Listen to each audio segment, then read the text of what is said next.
When we talk about the most influential figures in human history, one name bridges the gap between two of the world's largest faiths.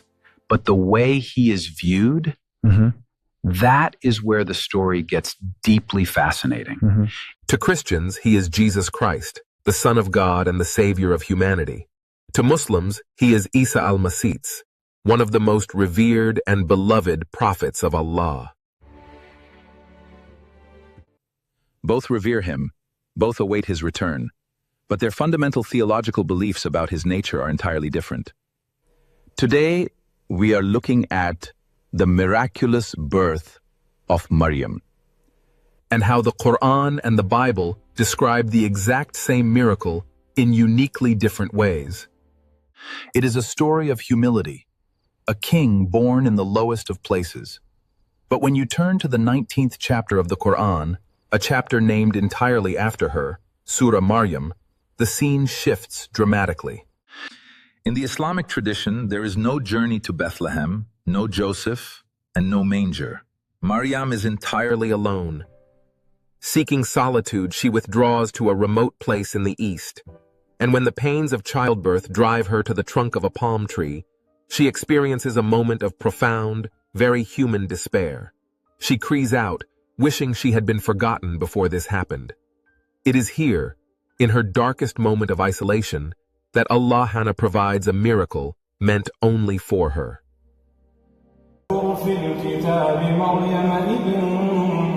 انتبذت من أهلها مكانا شرقيا فاتخذت من دونهم حجابا فأرسلنا إليها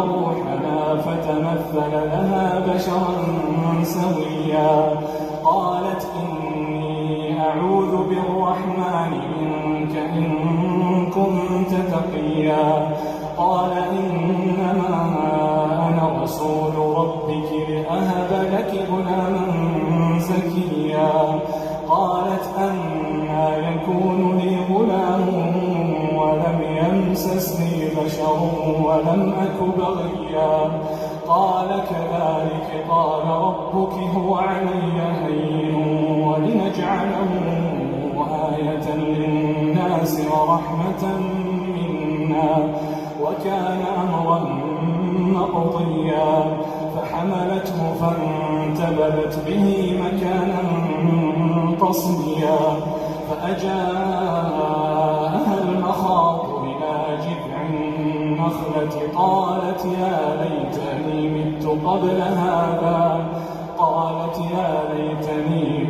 قبل هذا وكنت نسيا منسيا فناداها من تحتها ألا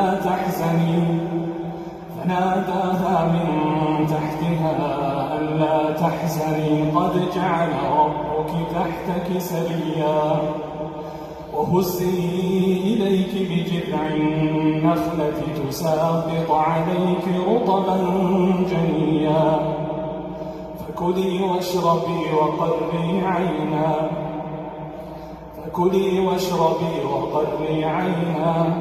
فإما ترين من البشر أحدا فقولي إني نذرت للرحمن صوما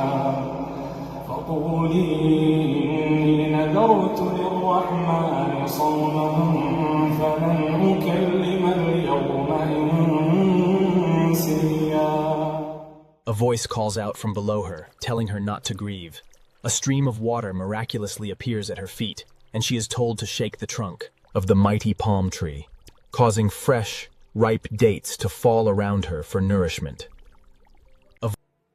Both texts highlight divine protection, but the Quran focuses intensely on Maryam's personal endurance. And then comes the greatest difference of all.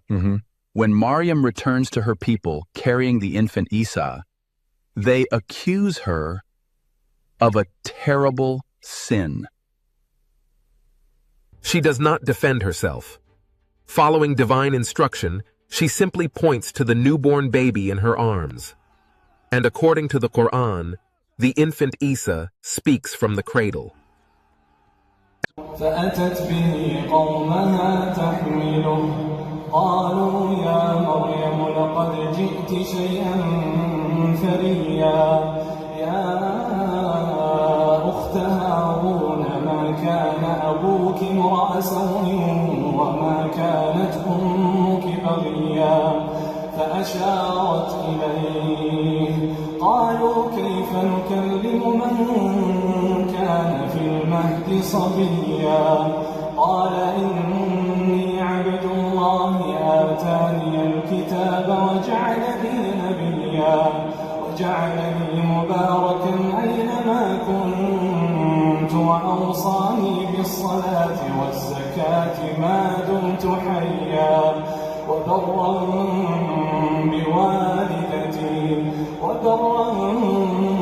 بوالدتي ولم يجعلني جبارا شقيا والسلام علي يوم ولدت ويوم أموت ويوم أبعث حيا ذلك عيسى ابن مريم قول الحق الذي فيه يمترون ما كان لله أن يتخذ من ولد سبحانه ما كان لله أن يتخذ من ولد سبحانه إذا قضى أمرا فإنما يقول له كن فيكون.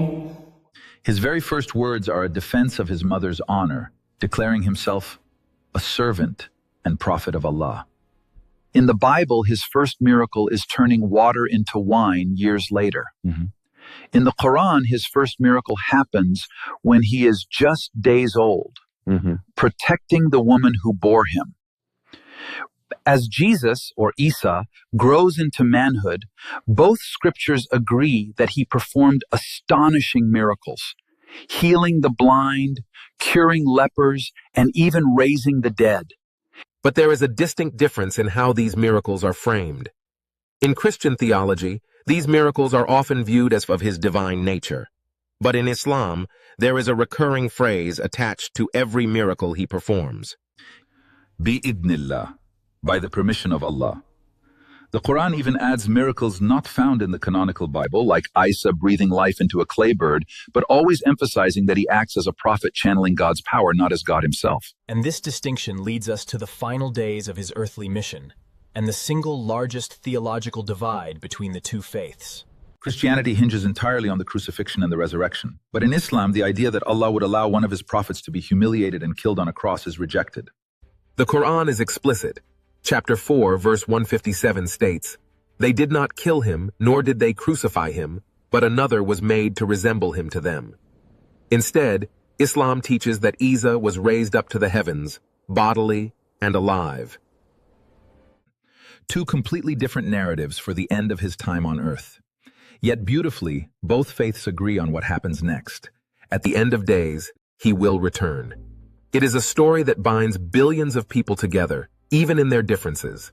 History is filled with these incredible, intersecting stories of faith, prophets, and ancient empires. Which brings me to you. Where should we go next? Should we explore the epic showdown between Musa and the Pharaoh? Or dive into the incredible journey of Ibrahim? Let me know down in the comments, and I'll see you in the next episode.